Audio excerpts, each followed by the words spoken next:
आज हम लोग सीखेंगे एपी के एन पदों का योग। अब एपी के एन पदों का योग मतलब क्या है? कोई हमें एक एपी दिया हुआ रहेगा, क्या हुआ है?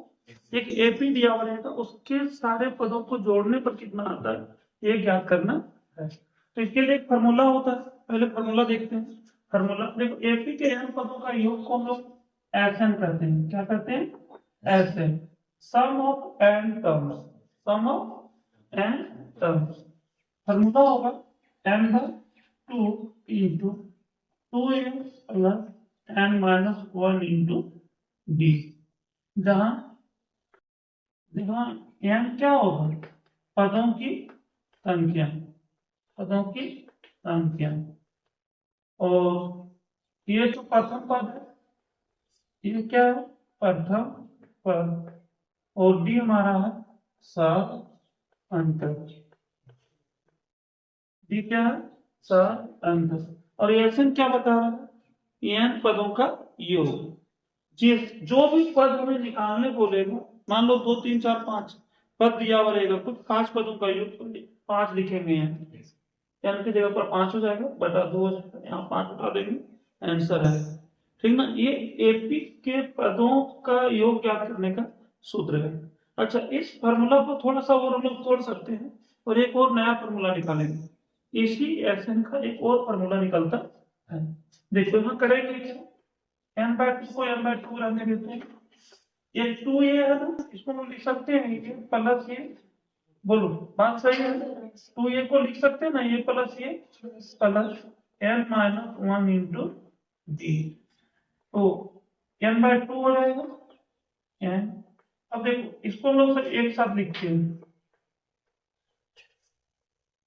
अब यहां से देखने से एक चीज तुम्हें याद आना चाहिए कि ये plus n minus one into d, इसी को तो ये एन कहते थे। याद करो, ये plus n minus one into d को क्या कहते थे? ये एन कहते थे। इसका मतलब हुआ कि एन बाय टू हो जाएगा ये प्लस ये एन। ये एन होगा कि नहीं? और ये एन का मतलब हुआ एनवा पद, यानी जिस पद तक का योग हमें ज्ञात करना, अगर ये एन पता होगा और पहला पद पता होगा तो हम लोग डायरेक्ट बना सकते हैं, क्वेश्चन को डायरेक्ट सॉल्व कर सकेंगे। अब किताब में क्या करता है, ये एन के बदले लिखता है एल। ये एन के बदले क्या लिखता है? एल। एक फॉर्मूला और हो जाता है एसएन का। एसएन का दो फॉर्मूला हम लोग पढ़ लेंगे। एक तो एसएन बराबर n by two into two a plus n minus one into d. तो एक दूसरा फॉर्मूला होगा एसएन बराबर n by two into a plus l. L मतलब अंतिम पद, अंतिम पद जो रहेगा उसे क्या कहेंगे? एल कहेंगे। और ये तो प्रथम पद है, मतलब किसी एपी का पहला पद और अंतिम पद हमें पता है तो हम लोग डायरेक्ट जोड़ निकाल सकते हैं। आगे हम लोग देखेंगे, इसका एग्जाम्पल देखेंगे, पहले इतना लिखा जाए। एक एग्जाम्पल देख लेते हैं इसी क्वेश्चन के आधार पर, ठीक ना? एक एग्जाम्पल देखेंगे, क्या है यहाँ कि आठ तीन माइनस दो के प्रथम 22 पदों का योग ज्ञात करें। योग ज्ञात करने का मतलब हुआ एसएन निकालना होगा। क्या करना होगा? एसएन निकालना होगा। कितने पदों का? 22 पदों का। तो यहाँ हम लिखते हैं, यहाँ हमें योग ज्ञात करने के लिए ये क्या होगा? तो ये तो आठ दिया हुआ है, ये दिया हुआ है ना। अच्छा, और डी निकाल लेंगे। तो डी क्या होगा? A two minus a one, three minus a minus five हो जाएगा। और एन दिया हुआ है 22, 22। अब हमें योग ज्ञात करना है तो हम लोग जानते हैं, यहाँ हम लोग फॉर्मूला लगाएंगे एसएन का। हम लोग जानते हैं SN is equal to n by two into two a plus n minus one into d. Formula लिख दिए एसएन का।